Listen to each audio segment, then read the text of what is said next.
Guy is already over 30 years old, and from his environment, it's clear he's a man struggling at the bottom of society. In this cramped room, his parents, brother, and sister-in-law all squeeze together. His parents argue all day due to gambling, while his brother and sister-in-law often fight violently over his brother's infidelity.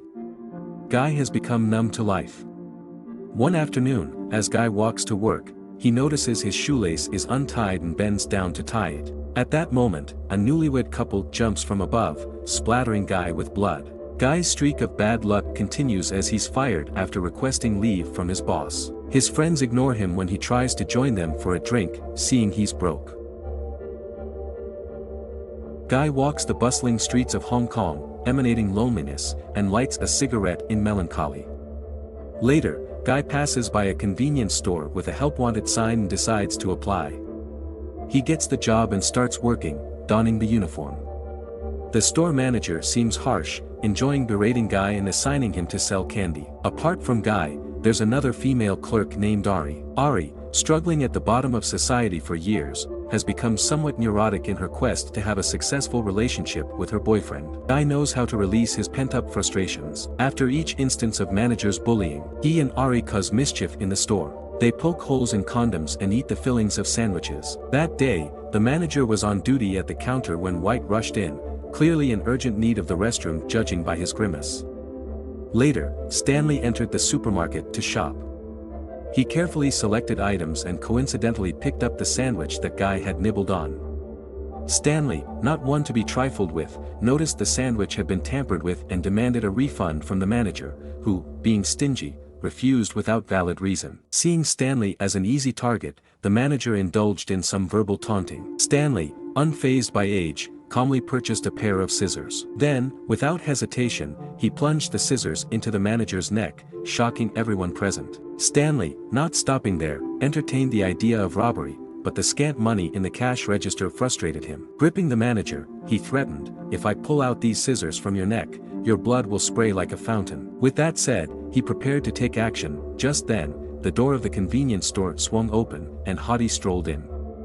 She looked like a football babe, but her expression seemed somewhat distressed. Stanley grabbed Arie and hit her, threatening Guy not to make a sound, while the manager and White cowered under the counter. Guy, seemingly oblivious to the manager's plight, was captivated by Hottie. As Hottie checked out, she casually grabbed a box of condoms, which Guy recognized as the one he had tampered with. Kindly, he advised her against that particular brand. Hottie exchanged it for another box and left. Soon after, everyone emerged from hiding, and the robbery resumed. However, Hottie returned, trembling, saying she just wanted to buy some candy. This time, Stanley didn't let her go. Instead, he tied her up with rope. The process of binding Hottie elicited reactions from the other three men. Just then, Boss walked in. It turned out Hottie was his woman. Unfazed by the sight of so many bound individuals, Boss remained composed. Stanley felt provoked and cursed at Boss, who calmly poured himself a drink, displaying exceptional grace. Unable to bear it, Stanley threatened Boss with scissors, but Boss effortlessly disarmed him. It was then revealed that Boss was a prominent figure in the underworld, accustomed to much more intense situations. Stanley, a bully who backs down from resistance, lost his will to resist in front of Boss.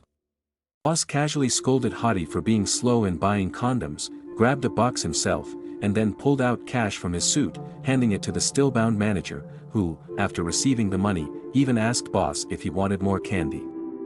Boss, glancing at the time, sighed, realizing it was late and wondering how he'd explain to his wife when he got home. Going to a hotel with Hottie would definitely be out of the question now. The following events captivated everyone present. Suddenly, a gunshot rang out, sending Boss flying. It was White who fired the shot. As it turned out, White was an undercover cop, and he now had complete control of the situation. He quickly called for backup, and 4 police officers arrived at the scene. Stanley and Boss were apprehended, and it seemed like everything was about to settle down. However, one of the officers discovered that White was a wanted cop. With his cover blown, White shot and killed 3 of the officers, then aimed his gun at the last remaining one. At that moment, Guy also found a gun and pointed it at White, hoping to save the officer. Tension filled the air as a standoff ensued. Then, the scene took a dramatic turn when a child walked in, and they all greeted him with smiles. Arie returned to the counter to ring up purchases, while Hottie sat as if nothing had happened. The four men chatted like old friends. The police officer, with a gun pointed at his head, practiced drawing his weapon. After the child left the convenience store, the tense atmosphere returned. They agreed on a time to resume their previous actions before the child entered. However, just as the police were rehearsing their actions, White broke the agreement and fired prematurely. The police officer's practice was in vain. Seeing this, Guy quickly dropped his gun, and once again, White took control of the situation. After locking the door, White changed into a police uniform and enjoyed coffee while recounting past experiences. Just as he was getting into the story, there was a knock at the door. White, irritated by the interruption, reluctantly let the person in to see who it was. The visitor turned out to be the owner of the neighboring bakery, who had successfully become a hostage through his own efforts. White decided to have everyone present draw lots to determine the order of death. But just as he was about to start, he suddenly felt the urge to use the restroom. Handing the gun to the owner, he instructed him to keep an eye on everyone before briskly heading towards the toilet without looking back. Afterward, everyone tried to persuade the owner to take out White, but by then, the owner had been brainwashed. He felt valued by White and was determined to complete the task entrusted to him. Seeing their efforts were in vain, everyone tried to escape outside, only to find that the owner had locked the door. With a smirk, the owner revealed his plan. Because of this convenience store, my bakery is about to go bankrupt. Since my business is failing, I might as well blow everything up. He then revealed the backpack he had brought in, which turned out to contain a timed bomb. The owner then placed the bomb on the floor and shot himself.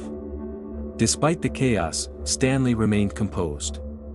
He picked up the gun from the ground, intending to take out White from the restroom. Sensing trouble outside, White fired a shot directly at the door. Both Stanley and Boss were injured.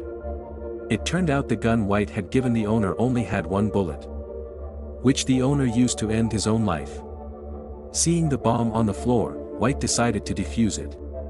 Everyone agreed that Guy should do it, but there was only one pair of scissors in the store, and they were stuck in the manager's neck. Removing the scissors would surely kill him. At this critical moment, Hottie stepped forward. It turned out she was a doctor who had been coerced by Boss into being with him, with Boss even dictating her attire to be provocative. Hottie informed everyone that if Guy could remove the scissors, cut the wire on the bomb, and then reinsert the scissors into the manager's neck within 2 seconds, the manager's life could be saved. Convinced by her reasoning, they sprang into action. Guy practiced on the owner's body and then attempted the task. Everything went smoothly. He successfully defused the bomb and reinserted the scissors into the manager's neck.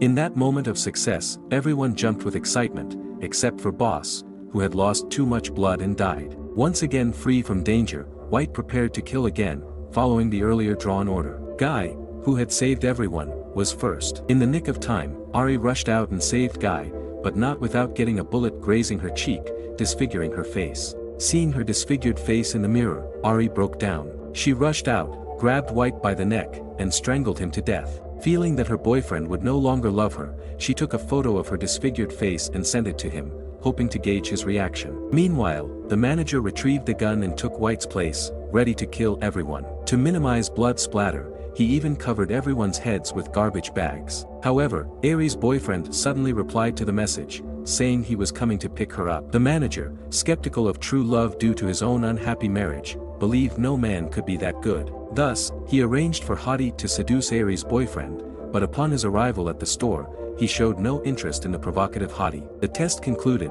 Guy removed his own clothes and draped them over Hottie. But just then, Arie's boyfriend suddenly reacted. He was actually attracted to men, and Arie was just a cover. Enraged, Arie shot him in his manhood. She prepared to end her life. Guy stopped her, confessing his feelings for Arie. The manager placed the gun in Arie's boyfriend's hand, ordering him to kill them, but Stanley quietly crept behind the manager and removed the scissors from his neck.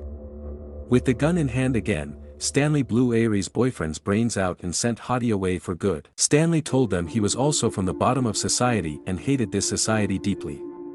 As he spoke, he shot and killed Arie. Now, only 2 people were left alive at the scene. Stanley urged Guy to fight back by any means necessary. However, unable to find a weapon in the convenience store, Guy resorted to holding onto the bomb, hoping Stanley would hesitate to shoot. But Stanley's marksmanship was far better than Guy had anticipated. Stanley shot Guy several times, bringing him to the ground. In a last-ditch effort, Guy resorted to psychological warfare, mocking Stanley's reluctance to shoot the bomb. He pointed out that since he was younger, Stanley would surely be the one to die in the explosion. Refusing to be taunted, Stanley shot and detonated the bomb. After the explosion, only Guy was left standing.